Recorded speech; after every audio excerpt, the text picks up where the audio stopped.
พยากรณ์อากาศประจำวันที่ 18 เมษายน 2025 ความกดดันต่ำของอากาศร้อนยังปกคลุมอยู่ทั่วทุกภาคของประเทศลาวด้วยกำลังอ่อนหาปานกลางสมทบกับกระแสลมตะวันตกเฉียงใต้พัดปกคลุมซึ่งจะเฮ็ดให้อากาศจะร้อนหาร้อนเอาอยู่ทั่วไปและยังจะมีฝนตกฟ้าร้องฟ้าเหลื่อมในระดับค่อยหาปานกลางอยู่บางท้องถิ่นพร้อมมีลมพัดแรงเป็นบางโอกาสอยู่แต่ละภาค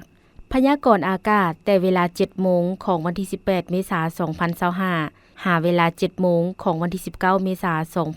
2025 ภาคเหนือด้านตะวันออกแขวงพงสาลี เวียงไซ ซ้ำเหนือ เสียงขวาง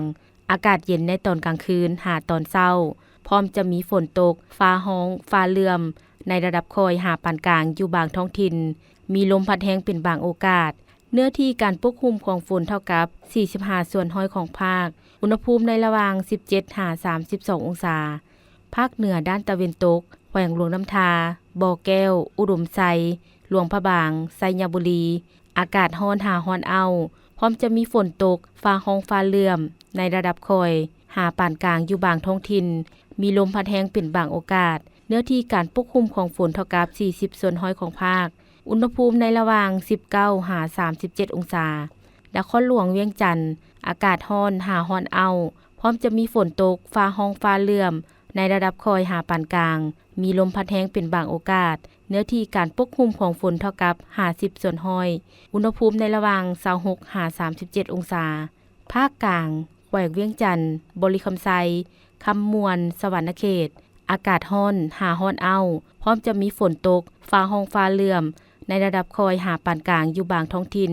และมีลมพัดแรงเป็นบางโอกาส เนื้อที่การปกคลุมของฝนเท่ากับ 50 ส่วนร้อยของภาค อุณหภูมิในระหว่าง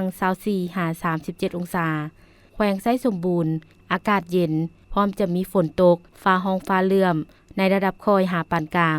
มีลมพัดแรงเป็นบางโอกาส เนื้อที่การปกคลุมของฝนเท่ากับ 45 ส่วนร้อย อุณหภูมิในระหว่าง 19-31 องศา ภาคใต้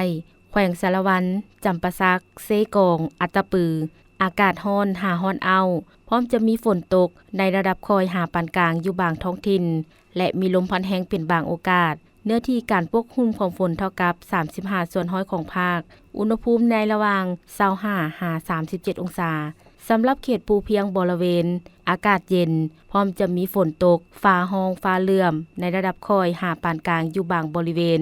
และมีลมพัดแรงเป็นบางโอกาส เนื้อที่การปกคลุมของฝนเท่ากับ 40 ส่วนร้อยของภาค อุณหภูมิในระหว่าง 17-28 องศาแสงคำจันทวงศ์อ่าน สบายดี